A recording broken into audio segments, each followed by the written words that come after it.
Hey, it's Drybear. In a shocking turn of events, we have a very feel-good patch going live today in the First Descendant. And it's fair to say that the devs are cooking with this one because there's a bunch of stuff. Like, I just wasn't expecting so much stuff to come into the patch today. And there's also a lot of really good, feel-good changes that, you know, these are the kind of things that you expect to be upset about for a long period of time because they won't get changed. And they're just already live in the game right now. And if you don't have the patch, make sure you relaunch because it is live and in the game. Starting with content improvements. So yesterday, if you did the invasions yesterday, one of the invasions had a debuff where if you would defeat an enemy, the main purpose of doing an invasion, you would get like an 85% defense reduction for like 30 seconds. So the debuffs were just getting completely out of control. So they are actually removing a bunch of these debuffs. They're removing the increase in ammo cost for all weapon types. The roll gives you a reduction in attack. The grappling hook giving you a reduction in skill power for 30 seconds.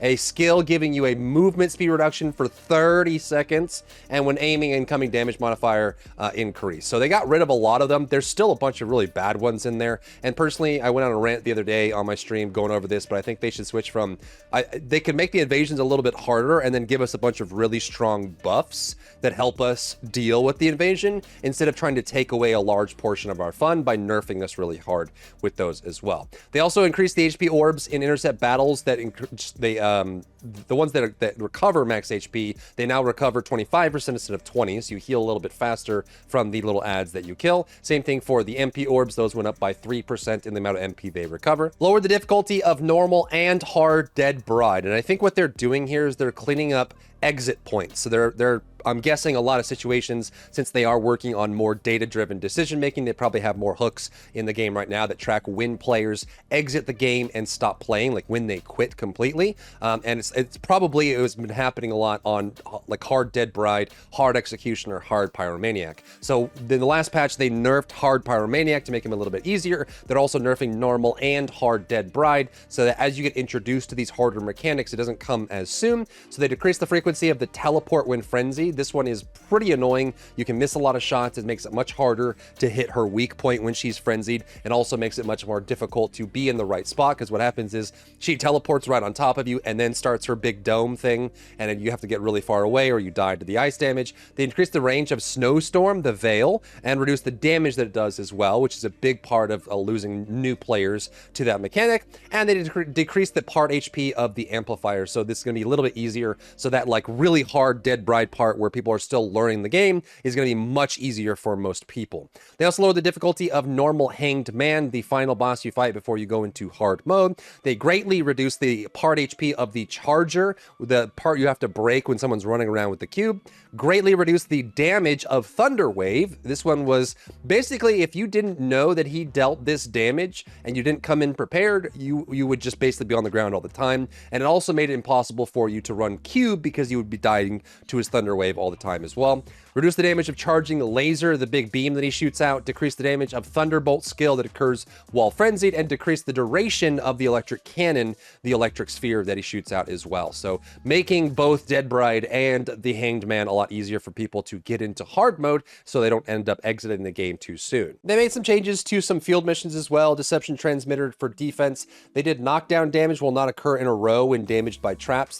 These clips have been going viral on the First Descendant where people would get stuck into a rotating laser trap and they would get hit over and over and over and over. So it looks like they're going to be giving you a little bit of immunity to that damage if you just got hit by it so that you can get out of the trap, which is really nice. They made the monsters spawn faster in Seed Vault. This is actually a change they made to Seed Vault in the last patch, and it made Seed Vault so much worse. It made the final room of Seed Vault double or triple in the amount of time it takes to complete it. So they decided to fix it. So they made the extermination mission, the monsters spawn a lot faster, and they lowered the amount of required for the collection mission as well. So it makes it a lot easier to get through Seed Vault so that it doesn't have as much of an impact as it did from the patch before. They've removed the balls from Old Mystery. So Old Mystery There's a section where you're jumping from platform to platform, dodging lasers and collecting balls. If you don't collect exactly 15 balls, it won't end the mechanic. They just changed it to traversal, which means that all you have to do is get through the puzzle.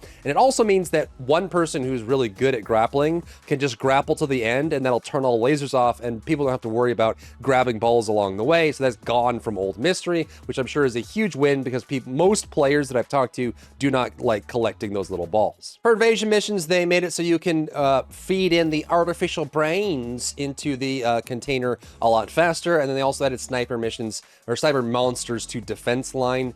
I guess they didn't like the fact that people were farming defense line. It's actually one of the best spots to farm 1 or 2 materials, so I guess they added sniper monsters so you couldn't just macro at AFK with a bunny. Next is a huge change. This is something that has been complained about a lot, and honestly, hasn't really been getting as much traction as it deserves. I have heard this from many players that the aim assist on console and for controllers in general has just been not where it needs to be. And most of what the complaints I've heard recently, since they have been making more changes to the aim assist over time, has been around scoped rifles and sniper rifles. So what they've changed is they set the default value of aim assist from 80 down to 50 to give you a little bit more range to play with on the aim assist.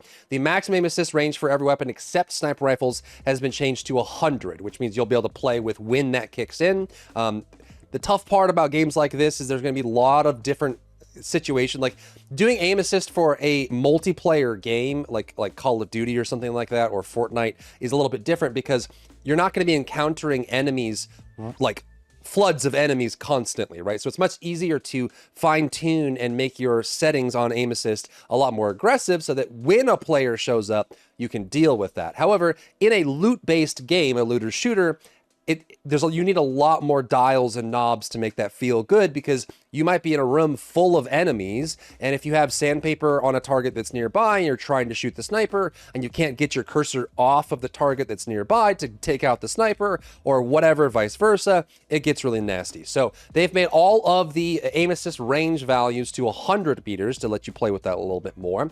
Aim assist now reactivates faster when targeting multiple enemies in a row, so it'll snap a little bit quicker. The minimum distance for camera auto rotate to trigger has been changed to 4 meters or above. Weakened the pull strength of crosshair towards the center of an enemy.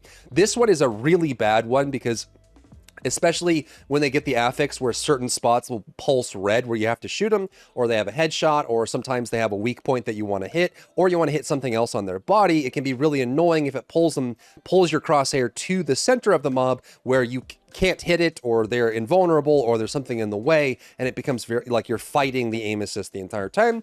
And they also decrease the duration of aim assist when trying to target another monster. So they probably put in some tech that says, okay, player is trying to release aim assist to look at something else, let it do that sooner. Now, there's also a big change that I didn't think was going to happen. This is something that's been asked for since beta, to be honest, and mostly since launch. You can see that I am now on the last page of the Battle Pass in-game right now. I've completed the Battle Pass, I have gotten the Excava skin, and we're good to go. They have added a 13th page to the Battle Pass, and in that page is a completed crystallization catalyst and a completed energy activator. Now, this isn't like, you know, saving the world, everything's better now, but the fact that you can finish the Battle Pass and get these crucial upgrade elements as part of the Battle Pass is something that probably should have been there from the start, and it's super awesome that it is there. So make sure you go and you claim your free crystallization catalyst and your free energy activator from the Battle Pass, and I hope they continue doing this going forward. Next, in another shocking turn of events, in a hotfix no less, they have buffed a couple of the ultimate weapons in the game, including ones that we thought were going to be long forgotten for a long time. So starting with the first one, they did end up buffing the Wave of Light Scout Rifle. Now, this one is actually in a pretty good state. However, the primary way to use Wave of Light is to shoot and reload after 1.4 seconds, and then shoot and then reload after 1.4 seconds. So that damage output, if you play that way, we did the analysis on this, weeks ago, but if you don't want to play that way, which is a very weird way to play, the weapon definitely needs some love. So what did they do? They decreased the recoil of Solar Halo while increasing the firearm crit hit rate and increased the duration of the effect depending on the enhancement level. So they extended the duration thanks to the people in the chat that have a maxed out Wave of Light, but the duration of this buff is now 2 seconds when you have it fully maxed out, like you have upgraded it 4 additional times, which is actually what most people were asking for. It was, I believe, 1.4 seconds before. Now it's 2 seconds, which is going to make this weapon even better, because before what you were doing for maximum DPS is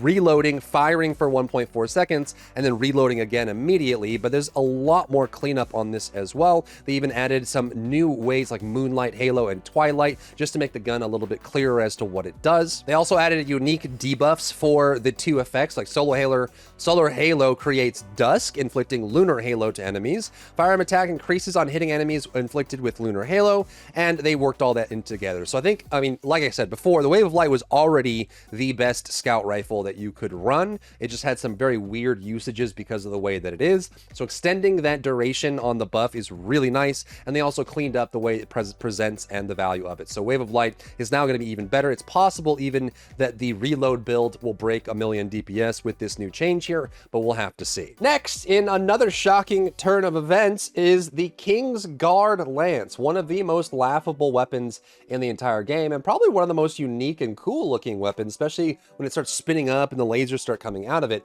They did some major changes to this weapon, so now this one is going to be, it needs to be completely reevaluated because they've reworked how it worked, and honestly it needed to, because it was a bit of a joke. It was kind of like the comedian of the ultimate weapons, because it just didn't really do enough. So firstly, just out of the gate, they increased the base fire rate of King's Guard Lance while decreasing the base time it takes to charge. So the charge rate has gone up and the fire rate has gone up as well. So both those things is very, very good. It means it can spend less time worrying about that. You can now place up to 3 Guardian Lances, and the Lances automatically attack enemies within the damage range when placed. This is huge. So before, the way this worked is you would consume ammo to spawn one of these things, and then you would shoot it to make it stronger and make it attack enemies. However, what they've changed is now you can spawn 3 of them instead of just 1. It does take the ammo each time, I've already verified, but it does automatically attack by default. And this is one of the biggest problems that the King's Guard Lance had before, is that you had no pierce through with the weapon, and in order for this to attack, you needed to be attacking it, which meant that it did absolutely nothing if you weren't shooting it. But now that we can have 3, you can now create multiples of these and put them in place, and they'll automatically be attacking targets even without you doing anything. It still has the same functionality it had before, where you can shoot it to make the range bigger, you can shoot it to increase the damage, you can overcharge it and make sure that they don't disappear, but you actually have a lot more freedom with these now. And I'm wondering if, you know, things like Bunny Cave or Vesper's Farm, where you know where the enemies are going to be spawning, if this is going to become one of the more meta farming weapons, because you can literally just set up 3 of these in one spot, make sure they don't run out of duration, because when you shoot them, they go up in duration, and then you can just be destroying enemies. Remember, this is unupgraded King's Guard with no mods on it. You could just be destroying spawns over and over and over, and then resetting and destroying. This might actually increase the reset meta, where you can go to, you know, the Fortress reset or the Vespers reset or even Bunny Cave and just put these down and chill. Additionally, the damage interval of the spawned deployables is now affected by the fire rate of King's Guard Lance. I did this test with beam rifles. I know there's a lot of people out there that are under the impression that if you slow down the fire rate of beam rifles, they get better. That is actually false. That is a misnomer. Slowing down the fire rate does mean that you are increasing the amount of time you spend with higher charge, but the fire rate affects beam rifles the same as any other weapon in the game. Yes, you do have a longer period of time in the higher charge rate when you slow your fire rate down, but you are taking a lot longer to do your damage. And since we care about damage per second, not just damage per magazine, slowing your fire rate in almost every case does make the weapon worse. And in this case, it's even going to make the weapon better when you speed up the fire rate, because not only are you dealing more damage with the weapon, but you're also doing more damage with the deployables as well, and it means we can scale those deployables with the stats that we have on the weapon as well. They also increase the duration increase upon hit and damage range of the Guardian Lance. And really all this means, if we jump back into game, is that when you put this deployable down, before you had to hit it for about 2 or 3 seconds to fully max it out. That's no longer the case anymore. You can see if I just tap this, the duration that you'll see is on top of the deployable. Just tapping it, you see how much the duration goes up? Like, you can keep all 3 of these, and I think they reduced this a lot just because they knew you were going to have multiples to try and keep track of.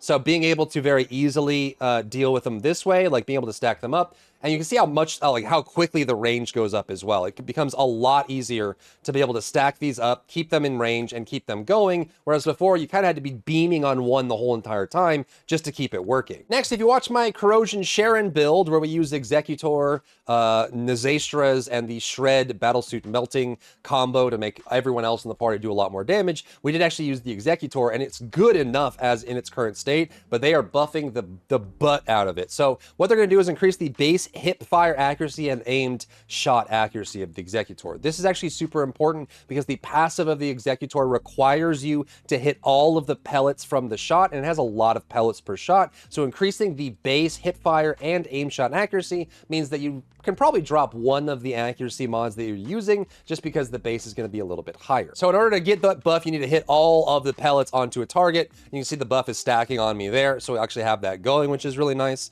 And having that extra accuracy on it makes it a lot easier to be able to maintain that as well. They also made it easier to stack up once you start, so only the first hit loses a stack if you miss the pellets. So you won't gain a stack if you miss some of the pellets, but you won't lose one now. So as long as you hit the first one with all pellets, you'll be able to continue doing so, which is really nice. They also decrease the maximum stacks of the effect, and firing the gun at maximum stacks will no longer disable the ability. Also increase the crit hit damage, and the fire rate increases from each of the stacks, as well as the maximum stacks that you get from it as well, which is massive for this. It's super, super good to be able to scale that up. So now we get a whole bunch. You can see how much of these are going crit rate, crit damage, firing speed, weak point damage. This gone up a bunch, and I think this weapon is now definitely, if you're going to be running it with a electrocution or electric build, this weapon is insane, but it's going to get even more insane now with this patch. Now, they did swap weak point or firearm attack to weak point damage on the maximum stacks. There's going to be some value in this depending on how you use it, but to be honest, you're probably using a shotgun on weak point anyways, especially one with limited ammo, unless you're running with the infinite ammo Enzo build. And they also reduced the firearm attack of They removed the firearm attack bonus of hitting targets that are electrocuted and worked it back into the weapon. I think this is probably going to be a slight decrease from this, but having everything else added to it, I think is going to be an overall add for the weapon. Next up is the Gluttony exclusive weapon, the Peacemaker. And this one was before very, very niche. It had some nice burst options, especially if you were using the payout mod to get you some extra ammo. It had some really good damage in some cases as well, and used well as a burst weapon. However, it was kind of limited in which characters could actually get the full benefit from it because it was dimension only. So they've extended the proc rate or proc ability from it being only dimension abilities to be dimension and fusion, which opens this up to a lot more characters now as well. Now, you still got skill cost before, but instead of it increasing now, it's going to be decreasing. So it just makes that, instead of a debuff, and I think they're starting to realize that having debuffs everywhere is not an enjoyable experience, especially in a PvE game where you're constantly trying to get stronger and stronger. So they changed this to just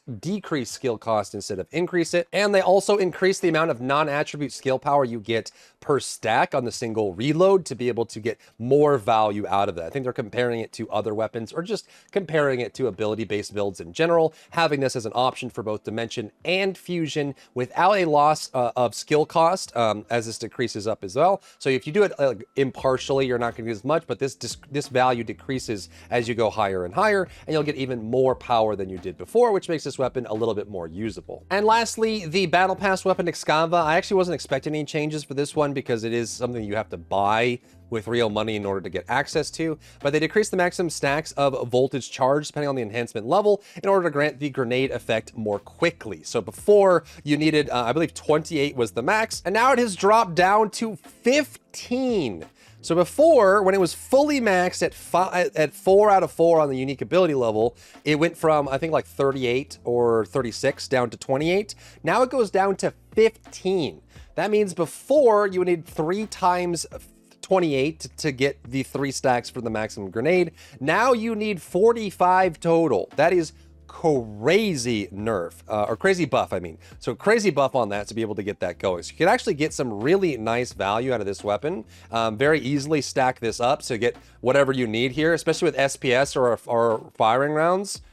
In a single mag, I just got enough for it. I didn't even need to reload there. I literally could have just gotten that overall. That's crazy. Increase the additional damage for shooting while aiming when the energy grenade effect is active, depending on the enhancement level. So this is just the damage you get for aiming when you have the effect on you, so aiming in. They also slightly increase the projectile size of the energy grenade and increase the electric resistance decrease of the effect, depending on the enhancement level. So it goes to 3.5 per stack now. So you've got like what, 10.5 plus minus 3, so it'd be 13.5% electric. I think they're wisening to the fact that all of their down debuffs are pretty weak in general, so being able to have some of these go up a little bit more is great. So this weapon already was quite strong even out of the gate, but you had to fully build it, and it was only really usable on a couple characters. Not only did they increase the Excava buffs, this used to be I think like 36 or 32%. It got buffed up to 51%. So there's a 51% firearm attack increase buff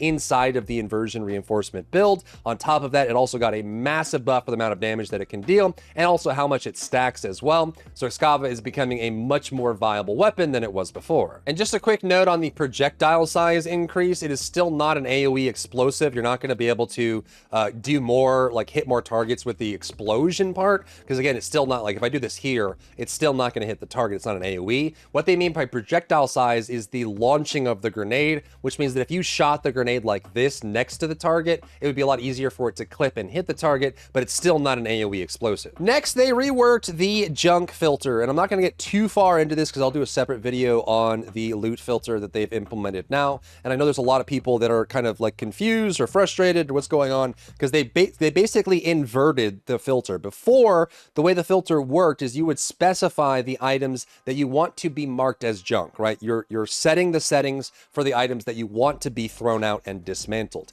They have reversed that in this patch, which means that this filter now, instead of the settings you set here, are now not going to be targeted at the items that you want to get rid of. The settings you set here are now for the items that you want to keep.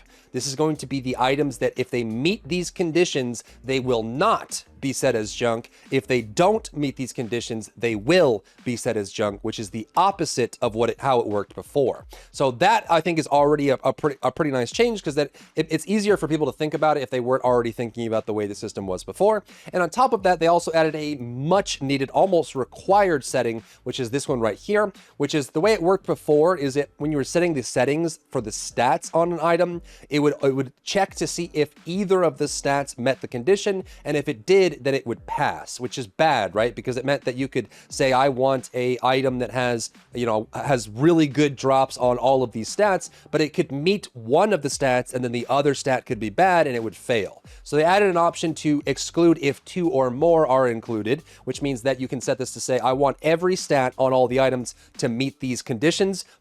Both of the stats need to meet it. If one of them fails, then the whole thing fails, get rid of the item, that sort of thing. So this is a really nice increase there. And again, I'll go through this in a separate video to make sure that people understand how it works now and best settings for how to set it up and how to make that work. But just know that it is backwards from what it was before. You're now setting the ones that you want to keep. Next, they added a really much asked for feature, and that is the ability to switch between the two main systems of menu. There are currently 2 systems of menu, the one you see right here, which is shop through consumable, and there is also another menu that you can go to access info, map, quest, etc., etc. So those are 2 separate menus that you would have to exit one, go to the other, and then go back and forth. They have added one way to pathway through. It's not global, unfortunately, but you can now, if you are on this menu here, the inventory menu, you can press M to directly go to the map menu, and then you can click through these if you want. You can't go from the inventory menu to like the global map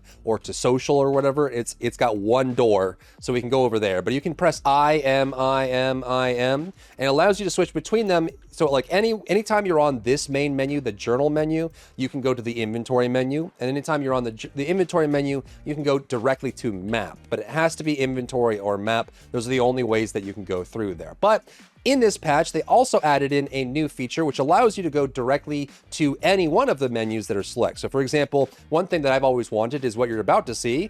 I just hit a button and I went straight to access info. That is because in the settings, you can go to keyboard and mouse, go to key bindings, and at the very bottom in the menu, you can now set specific keybinds for specific menus: consumable, battle pass, shop, access info, journal, social. All of those can now be brought up with specific keybinds now, so you can have all those brought up if you'd like. So now if you really wanted to, you could keybind access info, or regular map or quest, whatever it is, you can go straight to it, which is a huge godsend. Next, on the infiltration operation menu, it used to be that you would be selected with one of the amorphous materials. You would have to open up a context pop-up menu, select the other amorphous material, and save that selection in order to update the amorphous. Now they've made it way cleaner. All you have to do is select between reward 1 and reward 2, and you'll be able to see what those are. So I'm sure this is much better for console, not having to open up a second menu as well. But now you can very easily just change that. So it's a nice little quality of life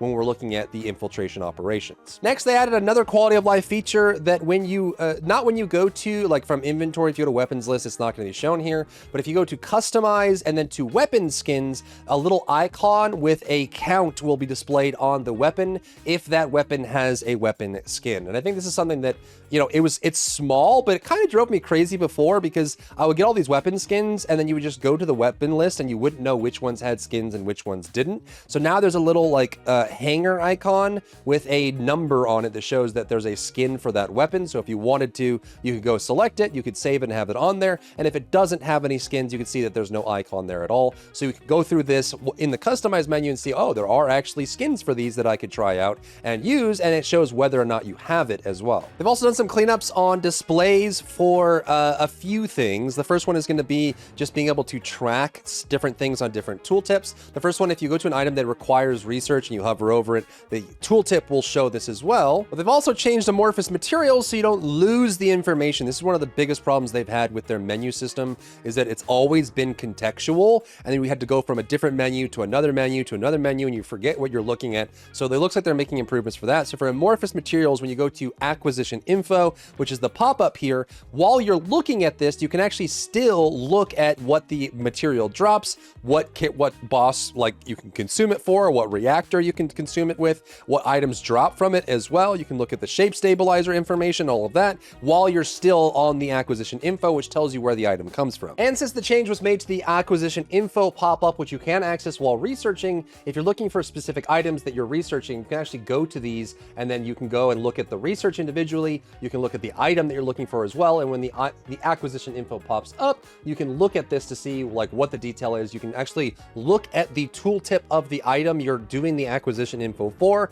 without having to close out the acquisition info, go back to the tooltip, go back to it, which is primarily just for very complicated research materials or amorphous, but it is also nice because it means that you can kind of stay in that menu and get the information you need. On to bug fixes. I'm just going to highlight the ones that have the biggest impact. The first one is going to be that if you go into a field with a full party of 4 people, and then someone, even if it's not full people, but if you have a private party in a private field and one person leaves that party, it will automatically set that field to public, which means it'll fill people in.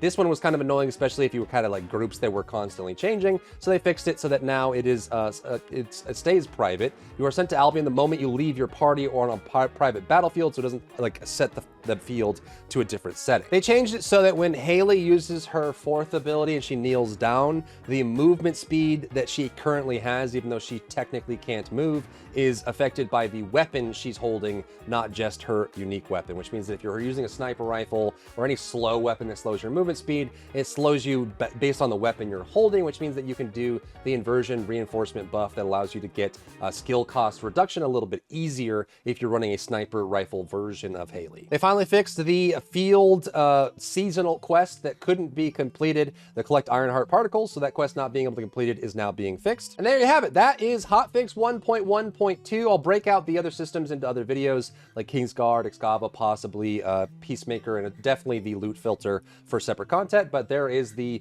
extremely long recovery of all the items in the patch, and I hope you enjoy it because this one is a good one. If you found value in today's video, leave a like down below, leave a comment for the algorithm to help this video get seen by more people, and don't forget to check out my other channels for other content and other stuff and other things.